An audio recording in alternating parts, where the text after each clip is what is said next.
గారి ధ్యానంలో ఉండేవాడిని ఆ టైంలో. ఓకే. దాంతో వీడు వచ్చినప్పుడు అసలు నేను సిరివెన్నెల గారి తర్వాత నేనే రాస్తానన్నట్టు ఉండేవాడిని అనమాట. అట్లా రాశాను. ఉండాలి అయిపోయింది. ఉండాలి. ఆ మాత్రం లేకపోతే మనం ఆ ఆటలో ముందుకు వెళ్ళలేము, అది అదే. రాయలేము అది. స్టార్టింగ్ ఎప్పుడైనా ఆర్ట్ స్టార్టింగ్లో అజ్ఞానం ఉండాలి, మ్మ్. లేకపోతే భయపడి ముందడుగు వేయలేము అనమాట. మంచి మాట చెప్తారు. మనమే కత్తి, మనం మనకొచ్చు, మనల్ని మించిన వాళ్ళు ఎవరు, మనము రాస్తాం, అంతే. మనము చేస్తాం అనుకుంటేనే ఆ చేయగలుగుతాం. మనతో లేకపోతే ఇప్పుడు కాదనుకుంటే అమ్మో నాకంటే ఇంతమంది ఉన్నారు బాగా రాసేవాళ్ళు ఉంటే నువ్వు అసలు అటు రాయనే మొదలు పెట్టలేవు నువ్వు. అసలు. వాళ్ళు రాస్తారులే నువ్వెందుకు అనుకునేవాడు. అవును. అలా ఆ పాటలకు రాసుకునేవాడిని. ఓకే. అది నాకు సో అమ్మాయి లేదు కానీ తమ్ముడి వల్ల నా రచన. ఇంటర్వ్యూ కోసం మీరు ఏమైనా లేదని చెప్తున్నారేమో. ఇంకా అదంటే ఇవన్నంటే ఎన్ని చెప్పొచ్చు కానీ, అమ్మాయిలకి ఇరగబడి రాసే అంత ఏం అంత లేదు, అంత కళ ఇప్పుడు అంటే ఇప్పుడు మనం యూట్యూబ్ లో ఈ వీడియో అప్లోడ్ చేసిన తర్వాత మీ వైఫ్ కి కనిపించకుండా ఏదన్నా పెడదాం, ఆమె చూడకుండా. ఓకే. మీరు ఏమైనా నిజం ఉంటే చెప్పేయచ్చు. ఆమెకు మాత్రమే కనిపించకుండా ఒక క్లిప్ ఉంటుంది, అట్లాంటిదన్నా చెప్పొచ్చు. వీరు ఎన్ని లూపులు వేసిందా నేను పండు. సో ఉన్నాయి కానీ పడరు, అంతేగా. అయితే అలా రాశారు. సినిమాల్లోకి రావాలని, లిరిక్ రైటర్ కావాలనే కోరికతో కాదు. సో తమ్ముడు అంటే మ్యూజిక్ రైటర్ కాబట్టి ఆ ట్యూన్స్ కి రాస్తున్నారు. రాస్తున్నప్పుడు ఇది మిద్దం నేను రావాలి సినిమాల్లోకని లేదు, కాకపోతే రావాలని ఎప్పటి నుంచో ఉండింది. అంటే ఫస్ట్లో ఎట్లుండేదంటే చాలా ఫ్రాంక్గా మాట్లాడుతున్నాను, ఏదో ఒకటి మాట్లాడుకుందాం అంటున్నారు కాబట్టి మంచిది, టైటిల్ అందుకే పెట్టాం మేము, ఏదో ఒకటి మాట్లాడాలి. స్టార్టింగ్లో ఎట్లుండేదంటే అందరి నాకు తెలిసి ఒక యావరేజ్ కామన్ స్టూడెంట్ ఇట్లనే ఆలోచిస్తాడు నాకు తెలిసి. స్టార్టింగ్లో ఏంటంటే ఇలా పుస్తకాలు ముందేసుకుంటే మనక చదువు మీద తప్పితే అన్నిటి మీద వెళ్తాయి అనమాట ఆలోచనలు. పగటికల్లా అనేవాళ్ళం నీట్గా ఇట్లా స్టడీ అవర్లో కూర్చొని పగటికల్లా అనమాట.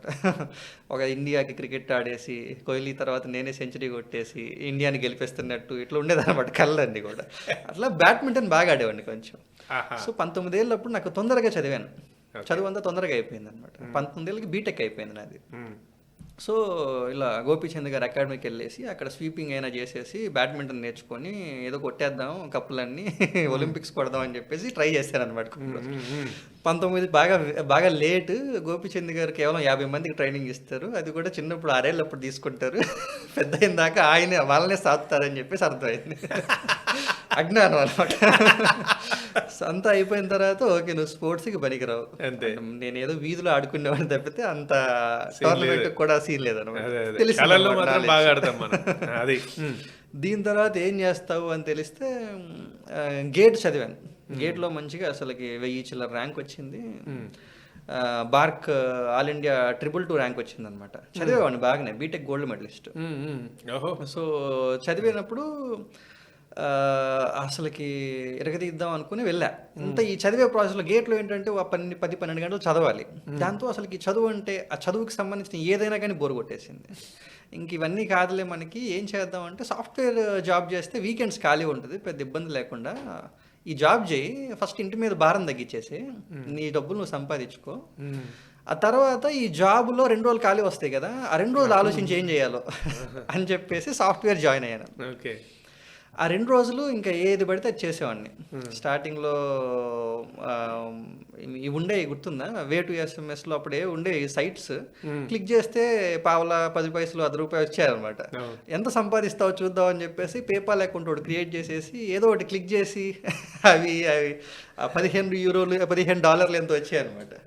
అవి కూర్చొని ఆలోచించాను. అంటే అక్కడి నుంచి ప్రతిదీ మొదలు పెట్టేవాడిని.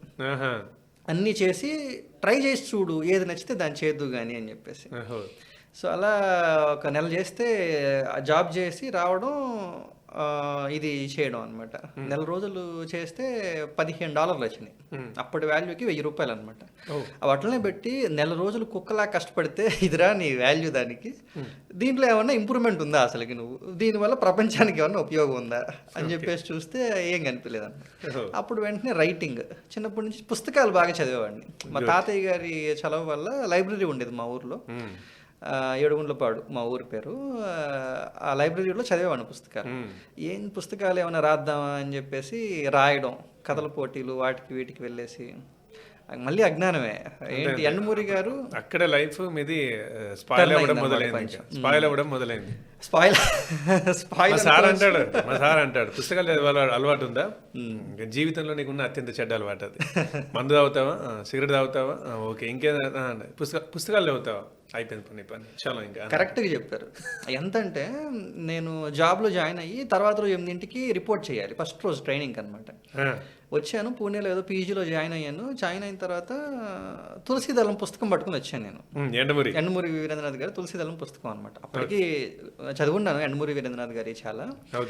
తులసీదళం పుస్తకం నైట్కు 10కి స్టార్ట్ చేశా. 2 పేజీలు చదివి మెల్లగా చేద్దామని చెప్పేసి ఉదయాన్నే 2 దాకా చదువుతానే మొత్తం కంప్లీట్ చేసి, అది మళ్ళీ ఇంత ఉండదు పుస్తకం, ఎంత ఉంటుంది అనమాట, 1000 పేజీల పైన పుస్తకం అనమాట.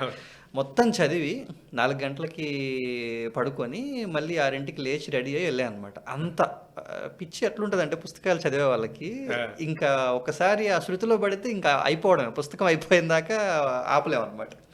సో ఇట్లా